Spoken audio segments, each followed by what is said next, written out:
Hi, I'm Patrick. Hi, I'm Lisa. And together we're Active Roaming. Today we want to show you a little bit about our home on wheels. We've been on the road for 2.5 weeks so far, and we're about to be 9 weeks more. So I thought this would be a good time and place to show you a bit. We have rented a Jeep and trailer from Best Time RV in Point Roberts. This means we have a towing vehicle, which is a Jeep Wrangler 4-door Sahara edition, which means it's got all-wheel drive, but a lot of space, drives pretty well. And the only thing that's a bit of a surprise, or maybe I should have expected it, it's got a really bad gas mileage when it's towing the trailer. We get about 10 miles per gallon, which means that we have to fill up gas about every other day. But yeah, it's gonna play all its advantages once we're spending more time on a campground where we stay for 4 or 5 or maybe even 7 days, like for example in Yellowstone, where we can just leave the trailer on the campsite and drive around only with the Jeep. So let me show you a bit around the trailer. First the outside probably. So there's a lot of storage in the trailer, as you can see here. There's a big storage hole which is actually right underneath the bed inside. You can access it from both sides. In this case here we store our firewood. We store a bit of our workout equipment. We've got 2 dumbbells. We've got a mat back there. We've got a frisbee. There's a bit of paper and cartons to start a fire. Here we got blocks and wheel chocks to park and level the trailer. To the outside, this is the entrance door. Can actually close a separate bug door like this, which is pretty nice. You've got a step which you can manually fold out and in. This is the tank for the fresh water, which you can fill up, which you need if you're not hooked up anywhere on a campground.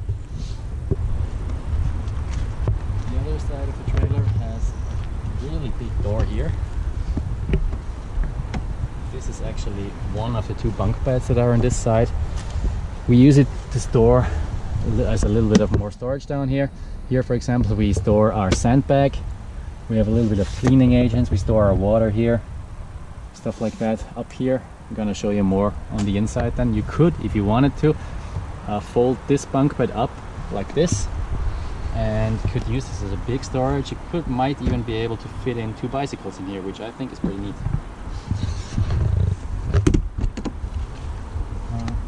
More on this side, this is where you hook up the electricity when you're on a campground. This is where you hook up fresh water when you're on a campground, just so you don't need your water tank or your stored water in there. This is actually an outside shower, which we're probably never going to use, but it's pretty neat. And this is the other side of the storage I showed you. The other side, this is where I store the water hose and the power line to plug it in on the campground. Out here we are dry camping, which it's called. So we're only using battery power and our fresh water in the storage. Oh, by the way, there's even more.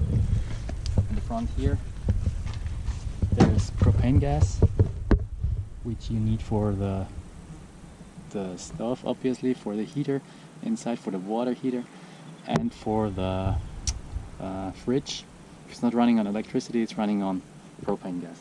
Back there is the battery that runs the trailer, all the electric appendages if you're not plugged in. So now let me show you the inside.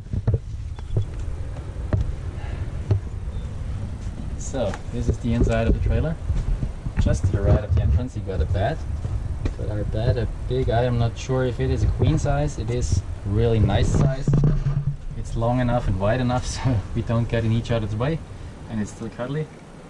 Got lots of sheets, so it's actually warm enough for the first couple of weeks. Our first 2 weeks up in the north, we really needed it. The nights were really cold. We got storage up here, which we are using for clothes, smaller clothes items stored up here. Then we've got a curtain here, which you can pull all the way over here to get a bit of privacy if you're more than 2 people. Here's the little dinette, it's called. It's two and two, or would even fit 2 each on each side. It might be a bit cramped, but for just the 2 of us, it's really nice. You could actually convert this to an additional bed. We are not going to do that, obviously. So it's really enough space for the 2 of us, with a lot of prepared stuff for meals, or even if you want to work on 2 laptops or stuff like that. It's really a nice space. Underneath the 2 seats, there's storage, additional storage down here, and even more down here, bigger one. As you can see, we put up a couple of pictures of family and friends so that they kind of join us on our trip, which was pretty nice. Since we were away really long, we thought we'd bring them with us along our trip. Here's more storage. This is where we keep our electronic devices and stuff like that. Here's books and maps and additional gear. Store that here. There's 2 speakers up here, which are fed with this small how do you say that in English? Wow, this fails me, but you see what it is. A CD player. You can hook up Bluetooth, you can hook up USB. It feeds these 2 speakers in here, and you can also turn it onto speakers on the outside, which is pretty nice if you're alone. You want to have a bit of speakers or a bit of music on the outside. Up here, this is actually pretty interesting. This is shows you all your levels. For example, if I press here, it shows you the battery level, the charging level, which is full at the moment, the fresh water tank, which is full at the moment, black water tank, which holds the whatever goes in the toilet. It's at 2/3 at the moment, which is probably wrong because we dumped it this morning, so we emptied it this morning. But well, these levels don't work really good all the time. Gray water tank is where the water from the shower or from the sink goes. This is empty as well. This is how it's supposed to be. Down here you can turn on the water pump, which you need if you're not hooked up on a campsite, so that you actually get running water in the shower or the sink. This is the water heater, so you get warm water in the shower. This runs on gas here, and if you're hooked up, you turn it here, and it's got some separate electric heater, but this you can also only use if you're hooked up to 150 volt over here. Down here there's a TV, kinda inevitable on US RVs. There's always a TV somewhere. This also only runs if you're hooked in to 115 volt. Then there's a sink, kitchen sink. It's got warm and cold water. This is actually the only sink in the entire RV, which is kind of weird. So we have to do our cleaning, toothbrushing, and everything else also here. But yeah, get used to that. There's storage up here where we have all the plates and glasses, stuff like that. Shakers, of course. 2 special cups. These are really nice. They were a nice gift. Over here there's a microwave oven, which also only works if you're hooked up to 115 volt. There's a fan above the stove. This runs on gas, so you can always use that. The fan, you have to turn it on when you're cooking with gas. This runs on on the battery. Down here there's more storage. This is where we keep pots and pans, stuff like that. This little tea kettle, which is pretty nice. It reminds me, I forgot something pretty important. This is the fridge. At the moment, as you can see here, it says auto. This means it automatically switches from electric to gas or back, whether you're hooked up on the campground or you, as we do now, are dry camping. So this is at the moment it's running off gas. This looks pretty small, but actually there's a lot of space in here because it's pretty deep. As you can see, it's pretty well filled at the moment. Up here there's a little freezer compartment, and down here those are the regular fridge. It's actually pretty strong, so even down here it starts to freeze up in certain parts, so we have to be careful. Over here there's more storage. This is where we keep most of the food and items that don't need to be refrigerated. Also the cutlery, spices. Up here there's our sanitary devices. Down here, this is the heater for the furnace, as it's called here. This is heating up the trailer if you need it. We actually used it a couple times because, as I said before, the nights got pretty cold. You set it up here. It's like a standard thermostat that you just switch on and off down here and set it to some temperature you want. Then on this side, this is what I told you from the outset. These are 2 bunk beds. These are pretty good size for if you are on the road with like a kid or 2. Actually, the size of this trailer, you could fit 2 parents and 2 kids in here, even a third one here if you converted the dinette to a bed, but then it gets pretty cramped, and actually you will probably get a problem with storage. So this might be a perfect trailer for a family and 1 kid. Everything above that would probably be problematic. The good thing for us is, since we have brought a lot of stuff with us because we're on the road so long, we can use these 2 bunk beds entirely as storage, and this comes in really handy for bigger items like all our pants or backpacks and stuff like that. This is something I set up, or we set up. That's a bit of a a bit of a problem I think in this trailer, is that it lacks smaller storage space, stuff to hang things on. Like this is what I put up to hang on towels if you want them to dry up, and you can hang them outside. I mean, the more south we get, it's getting warmer outside, so we could put them to the outside. The last couple of weeks it was always really cold and wet on the outside, so we had to hang them in here. So I put up this clothesline, and there's not really a lot of place to put smaller items, like for example keys. We just put up on here. The books sorry, books we're reading, we just keep them underneath the mattress or underneath the pillows. Could have done a bit more of smaller storage, small shelves, or maybe just nets to put books or magazines in, but that's just my opinion.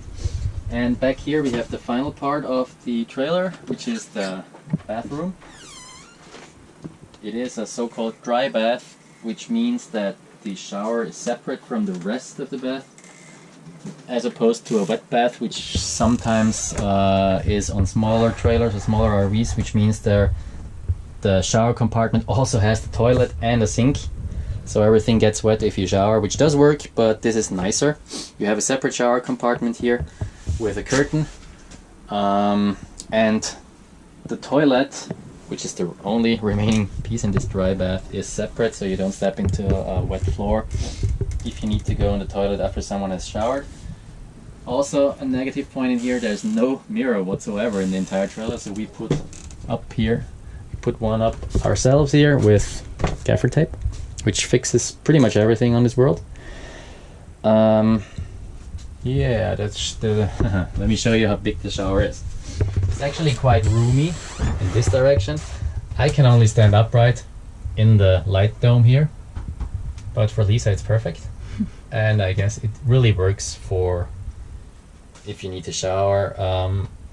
We have been dry camping so far at another place for 3 days in a row. Dry camping means, as I said, you're not hooked up to water or to power on a campground, so you're running completely off of your water tank and your battery.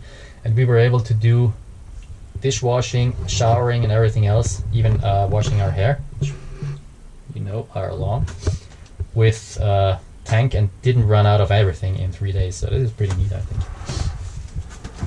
The toilet actually is not like in European RVs. It is actually a water toilet. So if you step on here, the water pump is not on, so it's not going to work, but you step on here and it actually flushes with running water, as opposed to these dry chemical toilets you got on many of the European RVs. Yeah. Oh yeah, up here, I forgot that. Up here there's actually an AC, official climate, which also only runs if you're hooked up to 150 volts, but this might actually come in handy if you're on some desert campground or something, and you got, because these things can get pretty hot, the insulation is not really good, which also was a problem back when it was colder. It got pretty cold and also pretty moist in here.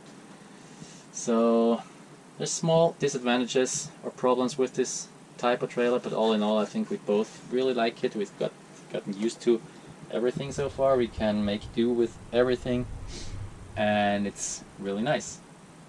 And you get to go to all the places you want, because it's not too big, because some of the streets, some of the campgrounds, some of the places are actually restricted size-wise. So yeah, it's really lovely, and it's a lovely place here. So I hope you liked it. I hope you didn't have too much of a problem with my English, or didn't have to laugh too much. I think I tried my best, and yeah, maybe, however this turns out, we'll make more videos. We'll see. So far, all the best from us, and see you next time. Bye. Bye.